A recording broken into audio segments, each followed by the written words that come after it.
Welcome to a DaGaimez review. I've been seeing a lot about this Axiom Verge, so I thought I'd give it a review and see if it's worth your money. Give you that full, honest, in-your-face review like I always do. That's why you keep coming back to this channel. Axiom Verge kind of felt retro, so I said, why not? Put the $20 down, and I got this. Now, at first, you're kind of like, wait, this isn't even worth $20. What the hell is this? But you hear that soundtrack? That soundtrack's real cool. Gets you in the vibe. And if you're a retro gamer like me and you like old school 8-bit because you grew up with it, this might be the game for you. If you're way past that and you're a younger kid and this has no appeal to you, then don't get the game. Right off the bat, I'll say give it a try, but it's not going to be your flavor. This is for the older school gamer that grew up with the 8-bit, that remembers the Metroid, that remembers the Castlevania. This kind of reminds me of the two together merged because it's got some scenes in it that are a little bit demon-esque, you know.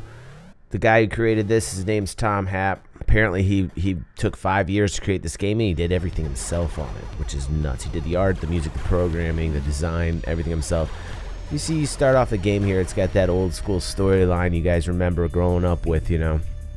And I'm still not quite sure where I am exactly after this storyline. You get zapped to some alternate reality after you're like some weird mad scientist and you're doing some experiment. You know, the storyline's like way out there, but the way they transition it with kind of like a new flair to it, which I thought was kind of cool. It's got the old vibe, but it's kind of got the new flair, especially with the soundtrack. But there's a lot of portions in this gameplay where the soundtrack itself just sucks you right into it. After you go through this kind of storyline process, you get to this other world. You get inside the game. When you start playing it, you explore the game. The game has this very huge dimension to it. It's 2D, it's a side scroller, you know, you probably want a gamepad to play this game. But I'll tell you something. Between the sound effects and the music, it's like it brainwashes you slowly. It's a really weird vibe. I don't know how to explain it. It does have like a Metroid type feel to it, but you go over and over this large maps and all these different weapons and upgrades that you get, you know, and it takes a while. It's like an acquired taste. It's like coffee because, you know, for us old school gamers that play this type, you know, it's been a while. It's been a while since you played this, so like at first you don't know what to think. You're kind of confused. You know, you're so used to the cool graphics and everything, and the, you know, the HD and the 1080 and the 60 frames per second, that you kind of like something happens to your brain when you start playing this. You're like, I don't know if I can adjust.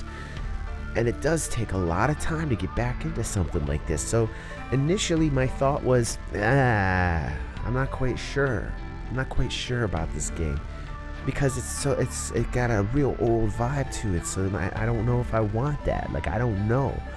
The longer you start playing it, you start to get brainwashed between the sound effects and the exploration of it. You're like, what do I do? Where do I go? I don't know. And then the colors and the sound effects and the bosses are ridiculous. You know, the bosses are actually really ridiculous. When you get weapons, it just zaps, you know, you're like, wait a second, what's going on? I have to adjust my thinking. I have to adjust the way that I view things. And then you get mad at that. You're like, I don't want to do that, you know? So, but like the interesting thing was, I was actually last night looking at this game and thinking, I'm going to give this not so great a review.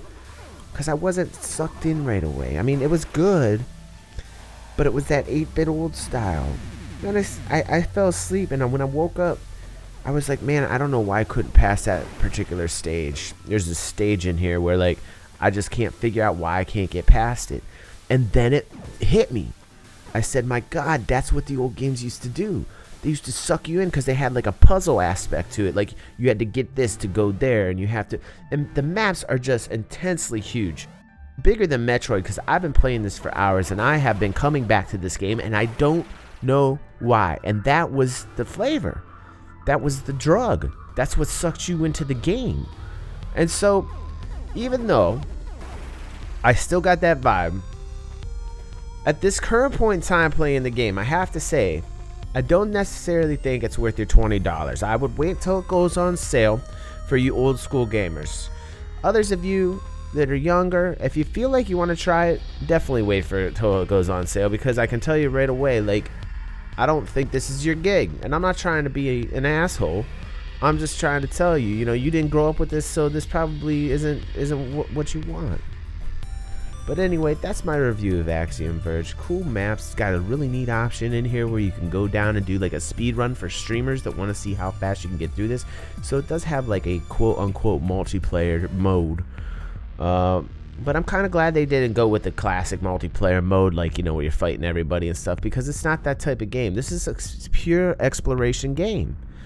You literally, like a long lost friend, you go back to a part of a map that you haven't been to in a while, and you're like, oh yeah, I remember this, and oh, now I've got this particular tool to deal with it. The other cool part about the game is like they have this glitch weapon where you shoot the glitch weapon and pixels like transmutate around you. You can like jump on them. So like, I think the game in itself is a very acquired taste, like coffee. But then the more you play it, you like the coffee. You go back and you're like, yeah, I want another cup of coffee, because that's how it kind of feels. So overall, I give this a solid B-, B. For those of us old school gamers, and for the younger crew, you know, you're not gonna like this, so I'm gonna give it a straight D+ to C-, because you're not gonna want to get it. I already know. So trust me, save your money if you're younger. If you're a little bit older than me, then I would say may give it a try, man, because if you're into like the exploration and just the soundtrack in itself, like, it's a really cool vibe, man. And then it gets evil at certain parts where like you're just like, wait a second, this is kind of creeping me out a little bit. The guys did a fabulous job in that regards with the soundtrack. So kudos to the guy, because I do a lot of music myself, and this guy really put some time into the music. On a review standpoint, I'm going to give it like a B- to a B solid game, but wait till it goes on sale. Don't spend the $20, and I hope that helped you guys. Enjoy DaGaimez. More reviews on the way. 2 patrons on our Patreon page donating to help us continue making this a better place. Thanks to their pledges, I actually was able to get this game and review it for you guys. And I love indie games. I love indie games because you're giving money to people that actually take the time, like this Tom Happ, to, you know, help them out. And that's what this community is about. So thanks, guys. See you later.